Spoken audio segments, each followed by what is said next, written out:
어느 날 평생 싫은 소리 한 번 못하고 늘 웃으시던 분이 제게 눈물을 글썽이며 말했습니다. 내가 밥도 자고 먼저 연락하고 남들 기분 상할까 봐 다 맞춰줬는데 정작 힘들 때 내 곁에 아무도 없더라. 너무 바보같이 살았나 봐 라고 말이죠. 주변 사람들에게 참 착한 사람이라 이야기 듣던 분인데 어느새 만만한 사람으로 예로운 섬겨져 있었던 겁니다. 저는 마음이 참 먹먹했습니다. 남에게 상처 주기 싫어 묵묵히 삼키고 모임에서 해녀 분위기 망칠까 애써 웃음 짓던 우리들입니다. 배려하느라 내 마음 볼 틈 없이 살아온 여러분의 다정하고 따뜻한 심성을 누가 함부로 탓할 수 있을까요? 그동안 참으로 애쓰며 살아오셨습니다. 그 고운 마음 제가 먼저 깊이 안아드리고 싶습니다. 하지만 여러분, 안타깝게도 인간관계에선 아주 냉혹한 사실이 숨어 있습니다. 내가 상대를 맞춰주기 위해 칭찬하고 양보하는 순간 역설적으로 상대는 나를 고마운 사람이 아니라 언제든 부려먹기 쉬운 사람으로 여긴다는 사실입니다. 관계를 지키고자 했던 배려가 오히려 내 인복을 말라붙게 만드는 것이죠. 여러분, 그럼 진짜 인복이 넘치는 사람은 어떻게 행동할까요? 이들은 인연을 겉에 두려 억지로 애쓰지 않아도 신기하게 귀인들이 제 발로 찾아옵니다. 이들은 영혼 없는 칭찬 대신 상대의 마음을 무장해제시키느니 한마디를 건네, 그리고 사람을 끌어당기느니 행동을 묵묵히 실천할 뿐입니다. 그래서 오늘은 남의 비애를 맞추지 않고도 제 발로 기인이 찾아오느니 방법이 무엇인지 이야기해 보려 합니다. 이 영상을 끝까지 보신 뒤 오늘부터 바로 실천해 보십시오. 진심으로 나를 대접해주는 귀한 인연들로 내 삶이 풍성하게 채워질 것입니다. 앞으로도 품격 인간관계 지혜를 놓치지 않으시려면 지금 구독과 좋아요를 눌러주세요. 여러분의 삶에 언제나 환한 지혜의 등불을 밝혀드리겠습니다. 그럼 바로 시작하겠습니다. 첫 번째 결과에 박수치지 말고 이면의 수고로움을 알아채라. 지인들과의 식사 자리에 가면 꼭 한 명씩 자랑하는 사람이 있습니다. 자식이 번듯한 직장에 들어갔다느니 집값을 많이 올려받았다느니 하며 은근슬쩍 자랑하곤 하죠.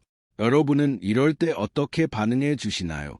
여기 오랜만에 모임 나간 김 선생님과 최 선생님이 있었습니다. 한 친구가 아들이 이번에 대단지 아파트를 샀다며 자랑을 늘어놓기 시작했죠. 김 선생님은 분위기를 띄운다며 억지로 비위를 맞춰 주었습니다. 아유 부럽다. 넌 진짜 자신 공사 잘 지었네. 우리 애는 아직도 전세 사는데 참 좋겠어. 그러자 친구는 더욱 어깨에 힘을 주며 일장연설을 이어갔고 김 선생님은 밤새 그 친구의 자랑을 들어주는 딜러리가 되어 버렸죠. 집에 돌아오는 길에 김 선생님은 마음이 참 쓸쓸하고 초라해진 것만 같았습니다. 반면 최 선생님은 이렇게 행동했습니다. 똑같이 친구의 자랑을 듣고 있었지만 호들갑을 떨며 부러워하지 않았죠. 그저 빙그레 웃으며 친구에게 술 한 잔 채워주고는 낮고 따뜻한 목소리로 이렇게 말했습니다. 자네 아들이 그냥 혼자 컸겠나? 자네가 그 옛날 공장에서 밤낮 없이 일하면서 뒷바라지 않던 뿐이지. 그동안 그거 이뤄내느라 참했었네. 정말 고생 많았어. 그 순간 선생님의 말을 들은 친구의 마음은 어땠을까요? 놀라운 일이 벌어졌습니다. 한껏 우쭐대며 턱을 치켜들고 있던 친구의 표정이 일순간 허물어지더니 눈시울이 붉어지는 것이 아니겠습니까? 맞아. 나 진짜 그때 뼈가 부서지도록 일했어. 그걸 알아주는 건 역시 자네밖에 없네. 자랑을 늘어놓던 친구는 어느새 마음을 무장해제하고 최 선생님을 깊이 의지하고 존경하는 눈빛으로 바라보기 시작했습니다. 여러분, 두 사람의 차이는 무엇이었을까요? 바산정약 선생님은 일찍이 사람의 마음을 얻는 본질에 대해 이렇게 말씀하셨습니다. 지혜로운 자는 겉으로 드러난 화려한 꽃과 열매를 부러워하지 않고 보이지 않는 흙 속에서 묵묵히 고생한 뿌리의 노고를 헤아려 준다. 선생님은 타인의 마음을 내 마음처럼 헤아리는 미덕을 강조하셨습니다. 신뢰가 아닌 상대의 숨겨진 땀방울을 알아채는 자만이 진정한 어른의 반열에 오를 수 있다고 하셨죠. 공자 역시 노어를 통해 남이 나를 알아주지 않음을 근심하지 말고 내가 남의 수고로움을 깊이 알아주지 못함을 근심하라고 이야기했습니다.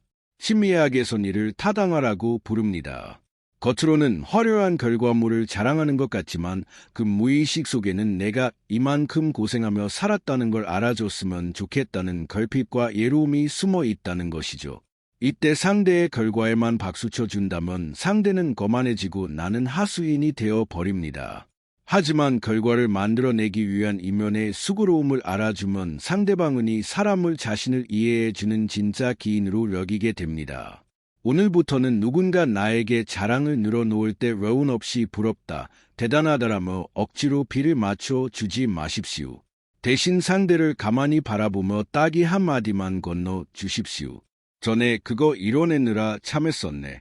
이 짧은 한마디가 유스되던 상대의 고개를 숙이게 만들고 여러분을 평생 곁에 두고 싶은 인연으로 만들어줄 것입니다. 두 번째, 지갑을 열지 말고 기꺼이 작은 빚을 져라.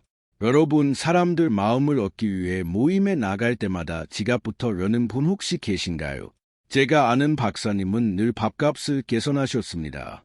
돈을 써야 사람들이 나를 좋아하고 곁에 머물 거라 믿었기 때문입니다. 처음엔 다들 역시 우리 박사장 최고야라며 지켜 세워주고 주변의 사람이 북적였죠. 하지만 박사장님이 은퇴한 뒤 주머니 사정이 예전 같지 않아 밥을 사지 못하자 사람들은 언제 그랬냐는 듯 발길을 뚝 끊었습니다. 박사장님은 깊은 배신감에 내가 그동안 먹인 밥이 먹그릇인데 인간들이 어떻게 이럴 수 있나라며 헛병에 시달렸습니다. 반면 정 선생님은 무리해서 밥을 사며 환심을 얻는 대신 사람들에게 다가가 이렇게 말했습니다.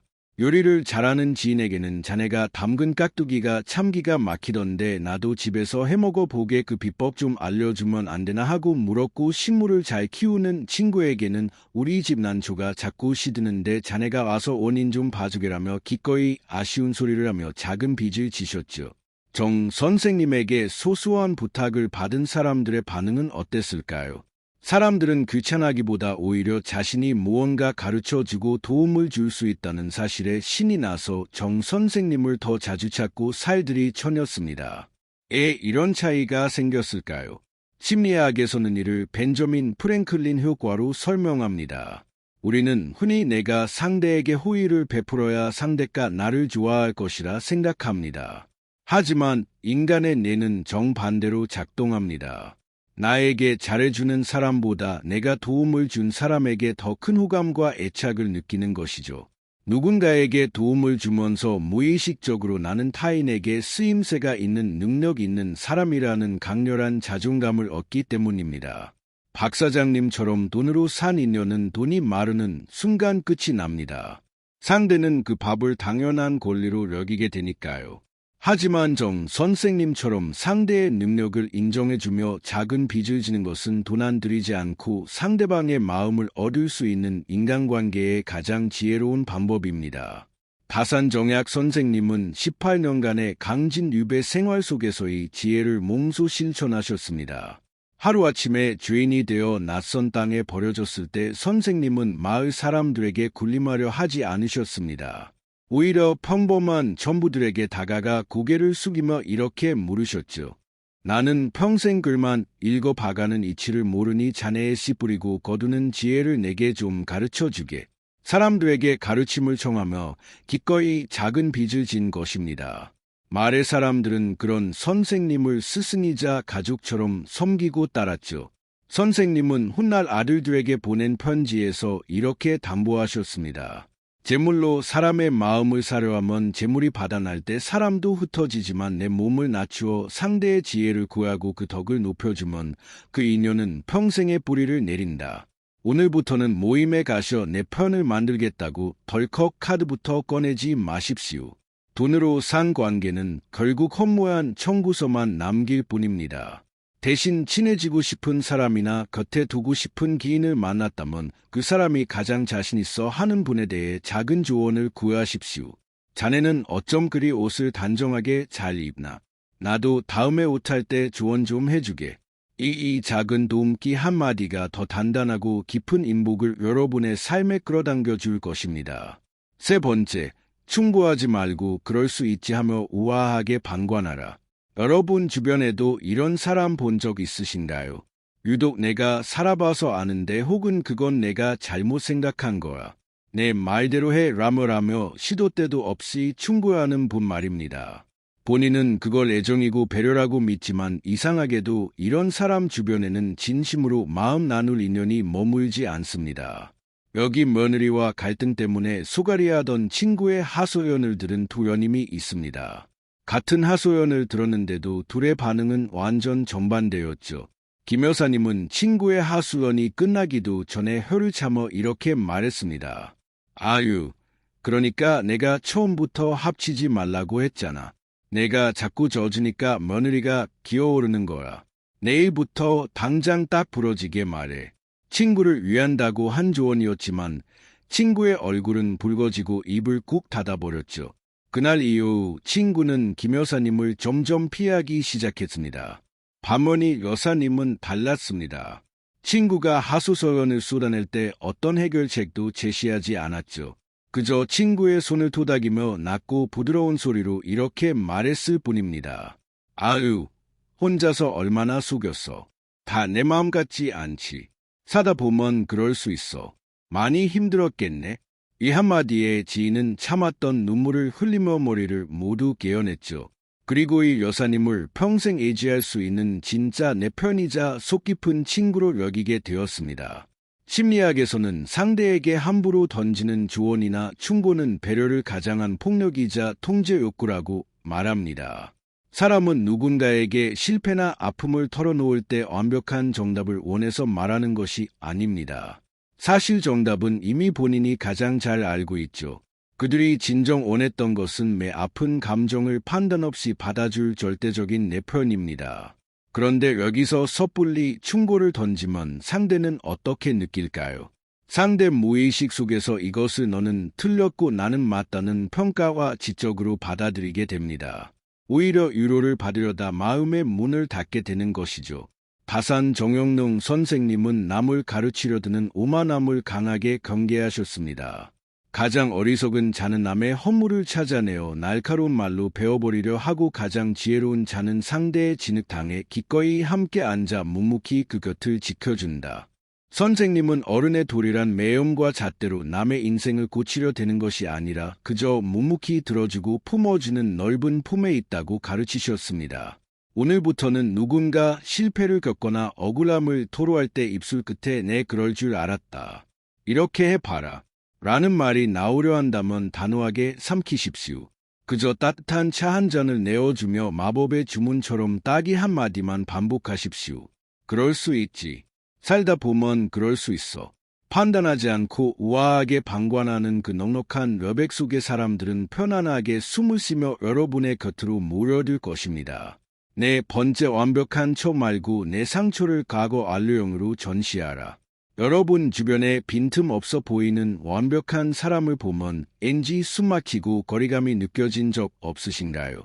늘 고상한 척, 돈 많은 척, 고생한 척 포장하는 사람들 말입니다. 여기 동창 모임에 가면 늘 머리부터 발끝까지 명품을 두르고 나오는 정 선생님이 있습니다. 정 선생님은 자신이 젊은 시절 얼마나 가난했고 뼈 빠지게 고생했는지 그 과거를 철저히 숨겼습니다. 우리 애들은 날 닮아서 원래 머리가 좋아. 난 원래 투자운이 좀 타고났잖아. 라며 완벽한 모습만 보여주려 했죠. 사람들은 겉으로는 대단하다라며 비위를 맞췄지만 돌아서면 혼자 잘나서 참 좋겠네라며 쓸쓸거리를 두었습니다. 전 선생님 곁에는 진심으로 마음을 나눌 친구가 없었죠. 주변은 콩고물이나 주워 먹으려는 가짜 인연들만 맴돌았습니다. 반면 똑같이 자수성가한 최 대표님은 달랐습니다. 최 대표님은 모임에서 국밥을 먹으며 털털하게 웃으며 이렇게 말하곤 했죠. 옛날에 반지하 단칸이 살 때 연탄불 꺼트려서 겨울에 얼어 죽을 뻔 있잖아.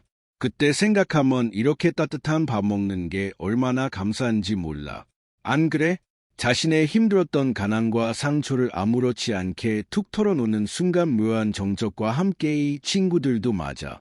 나도 그때 수제비만 먹고 버텼지. 라며 너도 나도 자신의 아팠던 과거를 꺼내놓기 시작했습니다. 친구들은 최 대표님을 시기하기는커녕 힘들었던 시간을 이겨낸 그를 진심으로 존경하고 깊은 인간미를 느꼈죠. 이런 차이가 생길까요? 심리학에서는 이것을 치약성의 힘이라고 부릅니다. 사람들은 상대가 너무 완벽해 보일 때 무의식적인 경계심과 열등감을 느끼죠. 하지만 상대방이 자신의 약점이나 상처를 드러내면 그 빈틈 사이로 너와 나도 똑같이 아파본 사람이구나 하는 깊은 동질감과 안도감이 스며들게 됩니다.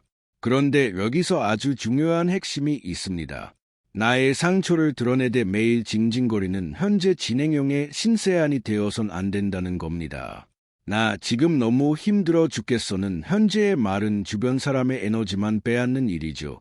초 대표님처럼 이미 단단하게 이겨낸 과거 완료형의 상처와는 다릅니다.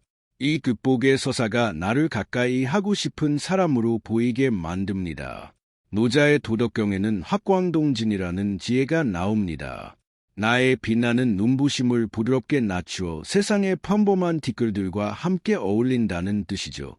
다산 정약용 선생님 역시 18년의 귀양살이라는 인생의 가장 큰 상처를 숨기거나 부끄러워하지 않으셨습니다. 오히려 그 상처 속에서 한문을 꽃피어 상처를 자신의 가장 찬란한 훈장으로 만드셨죠. 진정한 어른은 상처가 없는 사람이 아니라 상처를 다스려 남을 품는 걸음으로 쓸 줄 아는 사람입니다. 오늘부터는 남들 앞에서 억지로 있어 보이려 포장하거나 언제나 완벽한 척하려 애쓰지 마십시오.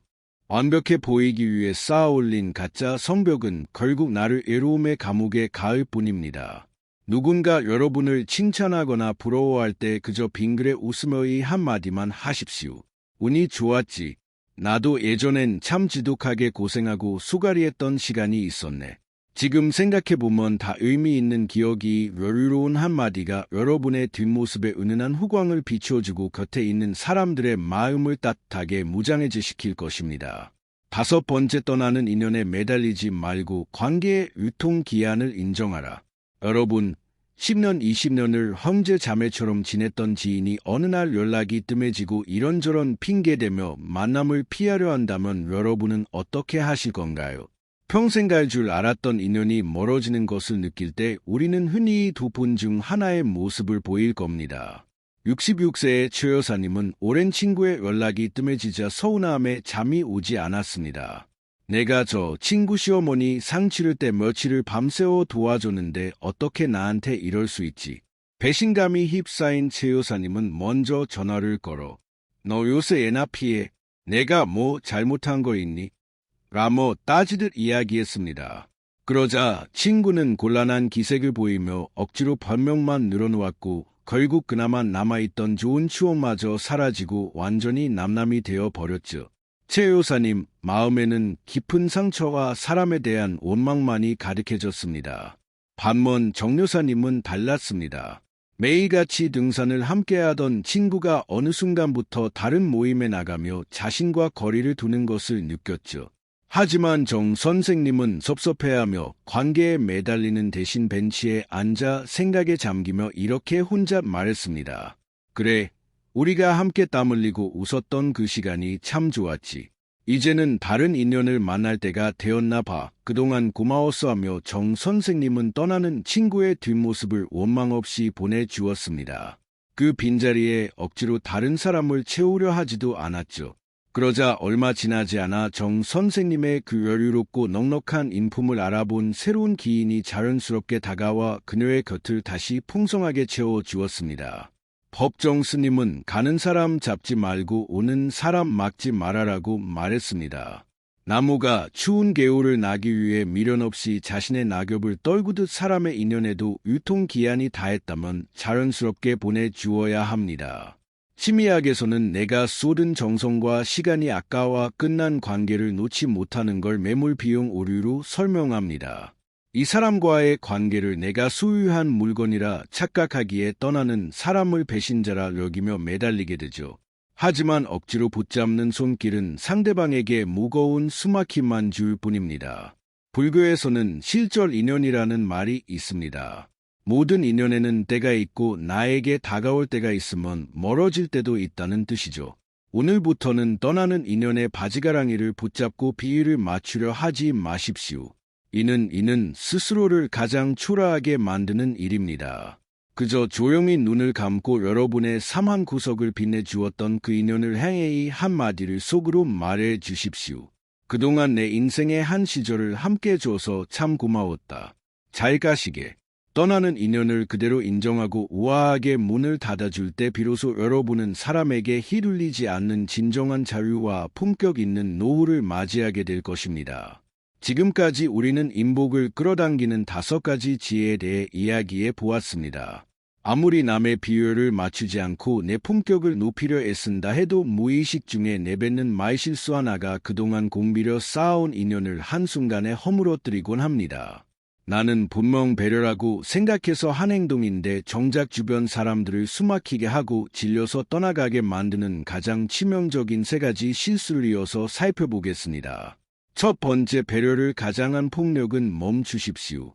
명절이나 친구 모임에서 자식들이나 후배에게 조언을 아끼지 않는 김 선생님이 있었습니다. 내가 살아봐서 아는데 집은 무조건 대출을 껴서라도 차해. 애들 교육은 그렇게 시키는 게 아니야. 이렇게 해야지. 다 너희들 잘 되라고 하는 소리야. 김 선생님은 이렇게 경험을 나눠주는 것이야말로 진정한 어른이라 생각했습니다. 하지만 그럴수록 자식들은 명절에 오는 것을 부담스러워했고 대화는 자꾸만 겉돌며 짧아졌죠. 반면 여기 박 선생님은 자식이 어려운 걸 변했지. 너희들이 더 잘할 테니 알아서 잘 결정하거라. 아버지는 너희를 믿는다. 라고 짤막한 지지만 정을 내릴 때 섣불리 개입하지 않았습니다. 그저 고개를 끄덕이며 세상이 참 많이 보냈습니다. 그런 자식들은 큰일이 있을 때마다 오히려 박 선생님을 찾아와 속 깊은 상의를 나눴죠. 애 잘라고 하는 소리에 마음을 닫을까요? 심리학적으로 내가 해봐서 아는데라는 말은 사랑이나 배려가 아니라 매 방식이 옳으니 내 통제에 따르라는 강렬한 자아의 발현일 뿐입니다. 내 과거의 정답이 지금 자녀들의 정답일 수는 없습니다. 공양의 고전장자에는 포정해오라는 말이 있습니다. 억지로 힘을 주어 뼈를 불러들이려 하지 않고 순리에 따라 칼을 움직여야 칼날이 상하지 않는다는 뜻이죠. 사람과의 관계도 마찬가지입니다. 내 억지스러운 잣대로 상대를 고치려 한다면 관계의 칼날만 상할 뿐이죠. 오늘부터는 자식이나 상대에게 조언하고 싶은 마음이 목구멍까지 차올라도 섣불리 입술에 담지 마십시오. 내가 해봐서 아는데라는 말 대신 이렇게 말해주는 겁니다. 요새는 참 세상이 빠르게 달라져 내가 나보다 더 잘할 테니 내 뜻대로 해보렴. 이 한마디가 여러분을 진정으로 존경받는 어른의 모습으로 만들어줄 것입니다. 두 번째, 습관적 자기 비하와 신세한탄은 멈추십시오. 올해 63세이신 최 여사님은 친구들이 칭찬이라도 할라 치면 아유나 같은 늙은이가 잊어와서 뭘 하겠어. 다 쓸모없지 뭐, 에이금의 팔자가 그렇지 뭐, 라며 한숨을 쉬었습니다. 처음엔 친구들도 그런 소리를 해? 아직 한창인데, 라며 위로해 주었지만 만날 때마다 이어지는 자기 피해에 점점 지쳐갔습니다. 결국 친구들은 최 여사님을 만나면 기운이 빠진다며 은근슬쩍 모임에서 빼기 시작했죠. 반대로 정 여사님은 자신의 나이듦을 유쾌하게 받아들였습니다. 누군가 칭찬을 하면 고마워. 내가 나이는 먹었어도 보는 눈은 아직 살아있지. 라며 호탕하게 웃어넘겼죠. 사람들은 밝은 에너지를 주는 정 여사님 곁에 머물기를 좋아했습니다. 스스로를 쓸모없다고 여기는 사람을 곁에 두고 존경할 사람은이 세상에 아무도 없습니다. 다산 정약용 선생님은 아들에게 보낸 편지에서 이렇게 경고하셨습니다. 내가 먼저 나를 없인 여기면 남들은 기다렸다는 듯 나를 짓밟는다. 스스로를 천하게 여기는 자는 결코 남에게 귀한 대접을 받을 수 없다. 내 입으로 내 인생을 깎아내리고 부정하는 순간 세상은 나를 함부로 대해도 되는 감정 쓰레기통으로 취급합니다. 우리는 기억해야 합니다. 내 인생을 초라하게 만드는 것은 흘러간 세월이 아니라 마 자신을 함부로 대하는 내 입술이라는 것을요. 누군가 나를 칭찬한다면 나 같은 게 뭘이라며 스스로 꼬리 매리지 마십시오. 여러분은 충분히 대접받을 자격이 있는 분들입니다. 겸손을 빙자한 자기 비하를 멈추고 대신 헐짝 웃으며 이렇게 대답하십시오. 정말 고마워. 덕분에 오늘 하루가 참 즐겁네. 스스로를 귀하게 대접해야 남들도 여러분을 귀인으로 대할 것입니다. 세 번째, 보상 심리를 내려놓으십시오. 젊은 시절 자식 뒷바라지에 모든 걸 바치며 살아온 박 여사님이 최근 아들과 갈등이 생기자 서운함이 폭발했습니다. 내가 너 대학 보내려고 일하면서 얼마나 뼈 빠지게 일했는데 내가 나한테 어떻게 이럴 수 있어. 그동안 내가 어떻게 했는데. 이 말을 들은 아들은 아무 말 하지 않았지만 마음속엔 죄책감과 동시에 어머니를 향한 무거운 원망이 자리잡기 시작했습니다. 우리는 박 교사님의 땀방울과 희생이 얼마나 위대한 것인지 모두가 너무나 잘 알고 있습니다. 내 모든 걸 내어 주었는데 정작 상대는 이 마음을 몰라주는 것 같을 때의 섭섭함과 억울한 마음을 어찌 다 말로 표현할 수 있을까요? 하지만 여러분, 그토록 눈물겨운 헌신이 자식의 마음속에 귀하고 아름답게 남으려면 주는 것으로 끝내야 합니다. 베푼 사랑의 보상을 기대하지 마십시오. 준 만큼 언젠가 돌려받을 거라 기대하는 마음, 내 뜻대로 상대가 따라주길 바라는 마음, 이런 마음이 드는 순간 그 사랑은 더 이상 값진 선물이 아닙니다. 상대의 숨통을 조이는 비독축 청구서로 변질될 뿐이죠. 노자의 도덕경에는 세니 본류 이불시라는 구절이 있습니다. 나아 때 수유하려 하지 않고 베풀었으되 그 공을 기대거나 자랑하지 않는다는 뜻입니다. 진정한 베품은 주는 그 순간 내가 느꼈던 기쁨으로 이미 보상을 다 받은 것입니다. 여러분, 관계를 거래로 만들지 마십시오. 만약 호의를 베풀면서 마음속으로 나중에 나한테 갚겠지라는 마음이 아주 조금이라도 든다면 차라리 처음부터 도와주지 않는 게 낫습니다. 상대에게 베풀었다면 흐르는 강물에 떠내를 보내듯 완전히 잊어버리십시오. 그렇게 미련 없이 흘려보낼 때 비로소 섭섭했던 내 마음의 깊은 평안이 찾아옵니다. 그리고 여러분의 넉넉한 품을 보며 억지로는 결코 얻을 수 없는 진짜 인복과 존경이 자연스레 따라올 것입니다. 여러분, 오늘은 억지로 남의 비위를 맞추지 않고도 진짜 기인을 곁에 두는 8가지 지혜에 대해 알아보았습니다. 돌이켜보면 우리는 참으로 오랜 시간 착한 사람이 되기 위해 애쓰며 살았습니다. 하지만 그 지나친 배려와 착함이 때로는 내 영혼을 병들게 하고 상대방은 오히려 무례하게 만들기도 했죠. 이제는 그 무겁고 답답했던 착한 사람이란 껍데기를 벗어던질 때입니다. 남에게 맞추느라 나를 깎아내리지 않아도 억지로 영혼 없는 칭찬을 늘어놓지 않아도 괜찮습니다. 오히려 스스로를 귀하게 대접하고 내 삶의 문턱을 단단하게 세울 때 세상은 비로소 여러분에게 깍듯한 외유를 갖추고 진짜 귀인들을 보내줄 것입니다. 다산정약 선생님의 말씀처럼 스스로를 잃지 않는 자만이 진정으로 사람의 마음을 얻을 수 있습니다. 오늘부터는 남들 눈치 보느라 낭비했던 그 소중한 에너지를 오직 자신을 아끼고 사랑하는 데 온전히 사용하십시오. 여러분은 그럴 자격이 충분한 세상 누구보다 귀하고 존경받아야 할 분들입니다. 오늘 전해드린 이야기가 그동안 사람 때문에 상처받아 허했던 여러분의 마음에 단단한 방패가 되었기를 진심으로 소망합니다. 오늘 영상이 여러분의 삶의 작은 깨달음과 위로가 되셨다면 지금 구독과 좋아요를 눌러주세요. 앞으로도 여러분의 인생을 더욱 품격 있고 환하게 밝혀줄 지혜로운 이야기로 찾아오겠습니다. 지금까지 현인의 등불이었습니다. 오늘 하루도 평안하세요.